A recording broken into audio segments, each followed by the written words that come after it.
नमस्कार, मी हनुमंत भोसले. आपण पाहतात BBC केज लाईव्ह. विधानसभेत अर्ज मागे घेण्याची उद्या 4 नोव्हेंबर ही शेवटची तारीख आहे. आज अंतरवाली सराठी या ठिकाणी मनोजदादा जरांगे पाटील यांनी काही उमेदवाराबाबत निर्णय घेण्याची बैठक बोलावलेली आहे. विशेष म्हणजे या बैठकीमध्ये केज राखीव मतदारसंघातसुद्धा उमेदवार देण्याची चर्चा आज दिवसभर म्हणजे 3 नोव्हेंबर रोजी दिवसभर सगळीकडे अचानक सुरू आहे. मनोजदादांनी अगोदर जाहीर केलेलं होतं की कोणत्याही राखीव मतदारसंघामध्ये आपण उमेदवार देणार नाही, कारण हे मतदारसंघ त्या समाजाची राखीव आहेत आणि त्यांच्या हक्काचे आहेत. त्यात OBC म्हणा किंवा इतर कुठलाही खुला गट स्पर्धा नसते. मात्र अचानक आज मनोजदादा जरांगे पाटील यांनी हा निर्णय घेतल्यामुळं सगळीकडं याची जोरदार चर्चा सुरू आहे.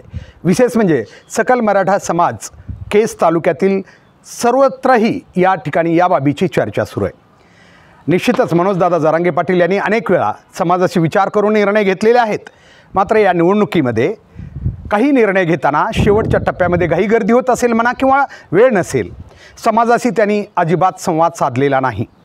कारण जेवढे उमेदवार आहेत ते उमेदवारच फक्त त्या ठिकाणी गर्दी करून आहेत. समाजाच्या कोणत्याही व्यक्तीला त्या ठिकाणी आपलं म्हणणं मांडण्यासाठी वेळ नाही आहे आणि ते देऊही शकत नाहीत. कारण उमेदवारांची संख्या इतकी मोठी आहे की त्या ठिकाणी समाजाचं ऐकण्यासाठी कदाचित त्यांच्याकडे वेळ नसू शकतो. मात्र या ठिकाणी मला नमूद करायचं आहे की केज विधानसभा मतदारसंघ हा गेली 50 वर्ष म्हणजे महाराष्ट्रातील एकमेव रिझर्व्ह कॉन्स्टिट्युएन्सी आरक्षित मतदारसंघ आहे. इतका काळ महाराष्ट्रात नव्हे, कदाचित देशातसुद्धा कोणताच विधानसभा मतदारसंघ इतका काळ आरक्षित राहिलेला नसू शकतो. हा कदाचित शेवटचा कार्यकाळ आहे किंवा शेवटची ही पंचवार्षिक आहे ज्यामध्ये या ठिकाणी या SC कॅटेगरीसाठी हा मतदारसंघ राखीव असणार आहे. आणि म्हणून कदाचित 47 उमेदवारांनी या ठिकाणी शेवटची संधी म्हणून आपले अर्ज भरलेले आहेत. अशावेळी मनोजदादा जरांगे पाटील यांनी अगोदर निर्णय घेतल्याप्रमाणे खरं तर आपण या मतदारसंघामध्ये कोणत्याही प्रकारे उमेदवार न दिलेला योग्य होतं. कारण आपण कोणत्याही एका उमेदवाराला लायक समजत असाल तर 47 उमेदवारांनी ज्यांनी अर्ज भरलेले आहेत त्यांची नाराजी किंवा त्यांच्या अपयशाचं खापर आपल्या माथी येण्याची शक्यता आहे. शेवटी आपल्याला या सर्व समाजानं मोठी साथ दिलेली आहे. अशावेळी कारण लोकसभेला जी वोट बँक बनली होती मराठा समाजाची, ज्यामुळे एक शक्तिस्थान बलस्थान निर्माण झालेलं आहे, त्यामध्ये मुस्लिम समाजाबरोबरच दलित समाजाचीही खूप मोठी भूमिका आहे, योगदान आहे. अशावेळी या मतदारसंघामध्ये उमेदवार देताना खरं तर आपण कोणाही उमेदवाराबद्दल किंवा पक्षपातीपणा होऊ नये याची खरं तर दखल घ्यायला हवी होती. आपल्याला राजकारण करण्यासाठी इतर मतदारसंघ होते, त्या ठिकाणी आपण ते जरूर करायला हवं होतं. आणि दुसरी गोष्ट, या ठिकाणचे सगळे गणित वेगळे आहेत. आपल्याशी जेवढे काही लोक संपर्कात आलेले आहेत ते फक्त आणि फक्त राजकीय पक्षांचे आणि काही थोडेफार जे धनदांडगे उमेदवार आहेत ज्यांच्याकडे काही क्षमता आहे आपल्यापर्यंत येण्याची, तेच आलेले आहेत. केज विधानसभा मतदारसंघात अर्ज भरलेल्या 47 पैकी असंख्य उमेदवार आपल्यापर्यंत येऊ शकणार नाहीत, कारण त्यांच्याकडे आपल्यापर्यंत पोहोचण्याची क्षमता नाही आहे. मात्र त्याच्यात अनेक उमेदवार खूप चांगले आहेत, कारण कोणत्याही उमेदवाराला आपण अयोग्य घोषित करू शकत नाही. प्रत्येक उमेदवार ज्यांना अर्ज भरलेला आहे त्याची काही स्वप्न आहेत मतदारसंघामध्ये काम करण्याची. ठीक आहे, ते कसे असतील, काही जणांकडं दुर्बलता असेल, आर्थिक क्षमता नसेल, परंतु अशावेळी जर आपण सक्षम किंवा आर्थिक सक्षम म्हणूनच उमेदवारी देणार असाल आणि निवडून आणणार असाल तर बाकी उमेदवारांचं राजकीय पक्ष जे करतात तेच आपण करतो आहे. ज्याच्याकडं क्षमता आहे, आर्थिक क्षमता आहे, त्यालाच उमेदवारी द्यायची. मग आपल्या या क्षमतेचा किंवा आपण ज्या क्षमतेवर हे निवडणुकामध्ये आपले उमेदवार निवडून आणण्याची भाषा करतो आहे ते शेवटी आर्थिक गोष्टीकडेच जातं आहे असं कुठंतरी वाटायला लागतं. म्हणून आमची मनोजदादा जरांगे पाटील यांना विनंती आहे, कारण आणखीन वेळ आहे 2-3 तासाचा, म्हणून आम्ही आपल्याला केज तालुका आणि केज विधानसभा मतदारसंघातील सकल मराठा आणि बहुजन समाजाच्या वतीनं विनंती करतो आहे की या मतदारसंघामध्ये आपण उमेदवार देऊ नये.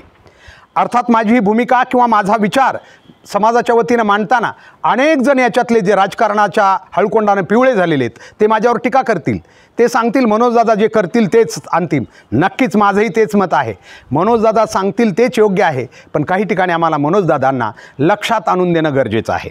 कारण जी सामाजिक स्थिती आहे ती मतदारसंघामध्ये आम्ही नागरिक इथं राहताना जी अनुभवतो आहे ते मनोजदादा जरांगे पाटलांना 100% माहिती असू शकत नाही असा आमचा दावा आहे आणि हे सत्य आहे.